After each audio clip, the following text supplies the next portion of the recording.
చెట్లు మొక్కలు లేకపోతే సృష్టిలో జీవికి మనుగడ లేదు. కార్బన్ డయాక్సైడ్ను పీల్చేసి గాలిలో ఆక్సిజన్ శాతాన్ని పెంచే చెట్లు అని రకాలుగా మానవాళికి ఉపయోగపడుతుంటాయి. ఇక చెట్లతో 100 రకాల ప్రయోజనాలున్నాయి. అయితే కొన్ని చెట్లు ప్రమాదకరంగా మారాయన్న వాదన తెరపైకి వచ్చింది. అందులో కోనోకార్పస్ పై భిన్నాభిప్రాయాలు వెలువడుతున్నాయి. ఇంతకీ ఆ వివాదమేంటి? స్పాట్లైట్లో చూద్దాం.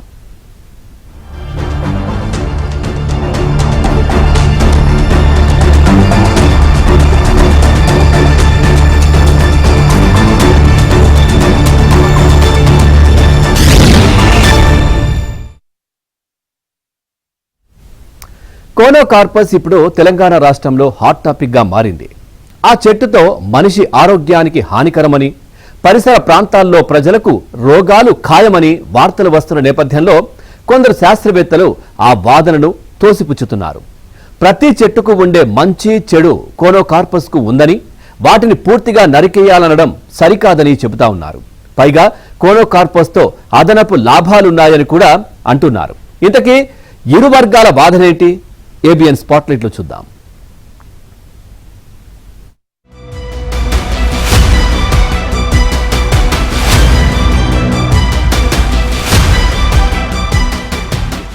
మనిషికి ప్రాణవాయువును అందించాల్సిన చెట్లే ప్రాణాంతకంగా మారుతున్నాయా?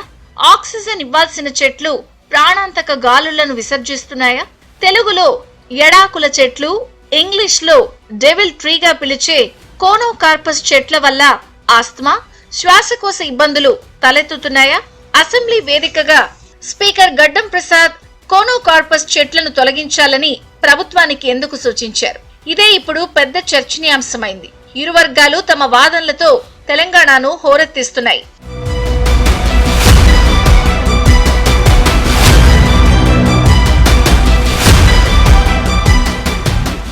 మొక్కలు నాటి వాటిని ఏపుగా పెంచడం ద్వారా పర్యావరణంలో విషవాయువులు తొలగిపోయి ప్రజలు ఆరోగ్యంగా జీవించేందుకు గత బీఆర్ఎస్ ప్రభుత్వ హయాంలో నాటిన మొక్కలు ప్రాణాంతకంగా మారాయి అన్న ఆరోపణలు వస్తున్నాయి. కార్బన్ డయాక్సైడ్ ను పీల్చుకుని మనిషికి జీవనాధారమైన ఆక్సిజన్ ను వదిలే మొక్కలు ఇలా మారడమేమిటని కొందరు ప్రశ్నిస్తున్నారు.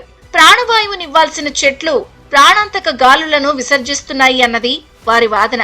గత కొన్నేళ్లుగా తెలంగాణ ప్రభుత్వం చేపడుతున్న హరితహారంలో భాగంగా కంబ్రాటేసి జాతికి చెందిన కోనోకార్పస్ అనే లక్షలాది మొక్కలను నాటారు. పార్కుల్లో, రోడ్ల మధ్యలో, వాకర్స్ ట్రాక్ కు ఇరువైపులా ఇలా ఎక్కడ పడితే అక్కడ నీడ సుందరీకరణ కోసం నాటిన మొక్కలు నేడేపుగా పెరిగాయి. కాకపోతే అవి విషవాయువులను వెదజల్లుతున్నాయి అన్న ఆరోపణలు వెల్లువెత్తుతున్నాయి.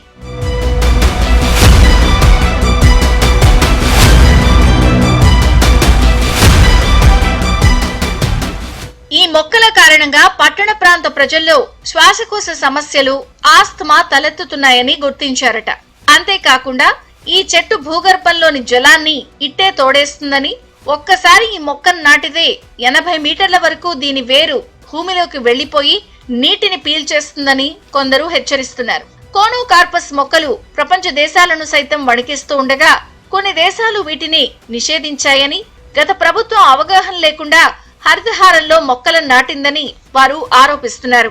కోనోకార్పస్ పుష్పాల నుంచి వెలువడే పుప్పొడి వల్ల అలర్జీ, శ్వాసకోశ, ఆస్తమా సమస్యలు వస్తున్నాయని శాస్త్రవేత్తల పరిశోధనలో తేలిందట.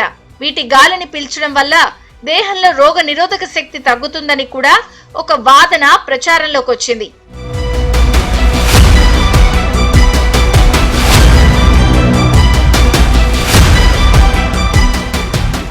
ఇటీవల తెలంగాణ అసెంబ్లీ సమావేశాల్లో హరితహారం కార్యక్రమంపై ఆసక్తికరమైన చర్చ జరిగింది.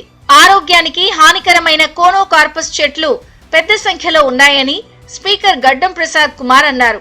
ఈ చెట్లు ఆక్సిజన్ ఉత్పత్తికి ముప్పుగా మారతాయని, పైగా అవి పక్షులకు కూడా సహజ వాతావరణాన్ని అందించలేవని ఆయన చెప్పుకొచ్చారు. వాటిని వెంటనే తొలగించే చర్యలు తీసుకోవాలని ప్రభుత్వానికి స్పీకర్ స్వయంగా సూచించారు. అయితే స్పీకర్ వ్యాఖ్యలే ఇప్పుడు పెద్ద వివాదానికి దారితీస్తున్నాయి. అన్ని చెట్లులాగే కోనోకార్పస్ కూడా సమాజానికి మంచి చేస్తాయని జనచైతన్య వేదిక సభ్యులు వాదిస్తున్నారు. కోనోకార్పస్ మొక్కలను రక్షించుకుందాం అన్న నినాదంతో వాళ్ళు ఒక ఉద్యమాన్ని నిర్వహిస్తున్నారు. ఏ చెట్టు అయినా మంచిదే, ఫలానా చెట్టు చెడ్డదంటే చెప్పడానికి ఏమాత్రం అవకాశం లేదు. మన జీవన విధానంలో మనం చాలా కార్బన్ డైఆక్సైడ్ ప్రొడ్యూస్ చేస్తున్నాం. దానివల్ల మనకు ముందు చాలా ప్రమాదాలు వచ్చే అవకాశం ఉంది. కాబట్టి కార్బన్ డైఆక్సైడ్ తీసేయాలి. కార్బన్ డైఆక్సైడ్ తీసేయాలంటే చెట్లు కావాలి. ఏ చెట్లైనా సరే కార్బన్ డైఆక్సైడ్ తీసేస్తుంది. కోనోకార్పస్ మిగతా చెట్ల కన్నా కొంచెం ఎక్కువ కార్బన్ డైఆక్సైడ్ తీస్తుంది. కాబట్టి చాలా ముఖ్యమైన చెట్టు. దీనివల్ల ఇది తక్కువ నీళ్ళతో పెరుగుతుంది, చాలా ఈజీగా పెరుగుతుంది. కాబట్టి కోనోకార్పస్ మంచి చెట్టు. కానీ దీనివల్ల చిన్న చిన్న ప్రాబ్లమ్స్ ఉన్నాయని చెప్పి అనుకుంటున్నారు. ఒకటే ప్రాబ్లం ఏంటంటే దీని దగ్గర ఉన్న వాళ్ళకి కొంచెం ఆస్తమా వచ్చే అవకాశం ఉంది. ఆస్తమా ఏ చెట్టు దగ్గర ఉన్న పోలన్ గ్రెయిన్స్ ఉన్నప్పుడు కొంతమందికి అలర్జీ ఉంటే వాళ్ళకి వస్తుంది, అందరికీ రాదు. కొంతమందికి వచ్చే అవకాశం మాత్రమే ఉంది. అదొకటి. ఈ చెట్టు ఆకుల నుంచి యాంటీబయాటిక్ అన్ని రకరకాల మందులు చేసే అవకాశం ఉంది. చాలా సైంటిఫిక్గా పబ్లిష్ అయ్యి ప్రూఫ్ అయి ఉన్నాయి ఒకటి. కాబట్టి ఈ చెట్టు డెఫినెట్గా మంచిదే.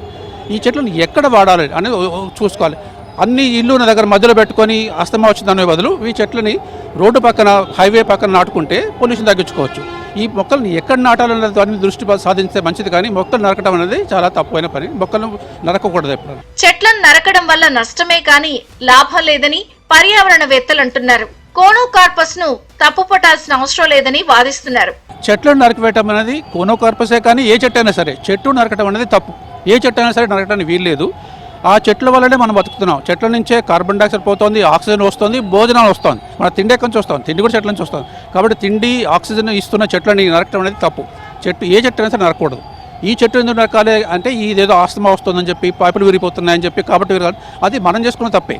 కాబట్టి పైపులు విరగకుండా పైపుల మీద పెడితే మర్రి చెట్టున విరగొడుతుంది, వేప చెట్టున విరగొడుతుంది. మా ఇంట్లో కూడా అలాగే అవుతుంది. కాబట్టి ఏ చెట్టున విరగొట్టే అవకాశం ఉంది. కాబట్టి ఈ చెట్టును తప్పుపట్టాల్సిన అవసరం లేదు. మనం జాగ్రత్తగా ఎక్కడ వాడాలో అక్కడ వాడితే అది మంచిది. అపోహలను నమ్మి ప్రజలు మోసపోవద్దు అన్నది జనచైతన్య వేదిక చెప్తున్న మాట. అయితే పట్టణాల్లో కొన్ని వర్గాలు మాత్రం అందుకు విరుద్ధమైన ప్రకటనలు ఇస్తున్నాయి.